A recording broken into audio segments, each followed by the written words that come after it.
This video will discuss some of the other areas involved in memory. Other subcortical brain areas and the cortex are also important in learning. So we've been discussing a lot about the hippocampus, but we want to make sure you understand that it's not the hippocampus alone that's important or involved in learning and memory. So the amygdala is another one of those areas. And so here, just two views highlighting the amygdala, and remember it sits very close to that hypothalamus. So to remember what we said the amygdala was important. Like when you think of amygdala, think of this: emotion. And while that can be a little controversial, think about what type of emotion might lead to a type of learning. Fear learning. So this diagram is just to show you. This diagram is just here to show you that here you have a mouse, and they provide a little shock. I couldn't find the right picture to show you or demonstrate that the mouse is in a little cage, and they shock the bottom of they provide an electrical shock via the bottom of the cage grid. And what they do is they study this by doing a little bit of that classical conditioning we'll talk about in the next couple of videos, where they pair that with a sound.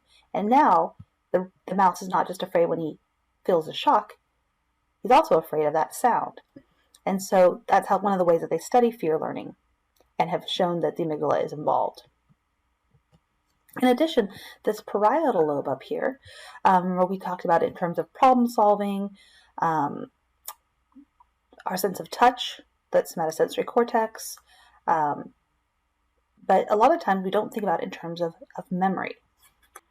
So we often talk about it in terms of piecing information together, taking that visual information, that auditory information, and piecing it together. We also know that it has a role in verbal short-term memory. And it also may have a role in episodic memory, or at least in retrieving the episodic memories. People with damage to the parietal lobe seem to not have any episodic memories. They can't do free recall of them. However, if they're asked specific questions, they can. And I'm going to show you an article that discusses it. So this article talks about, I believe, 2 patients with parietal lobe and episodic memory. They had bilateral damage that caused impaired free recall of autobiographical memory. So those are those episodic memories. So when asked questions, they still had those memories stored. They just couldn't recall them freely. So suggesting that memory is just a little more complicated than we think. The anterior and inferior areas of the temporal lobe, so here's that temporal lobe, are also important, particularly in semantic dementia.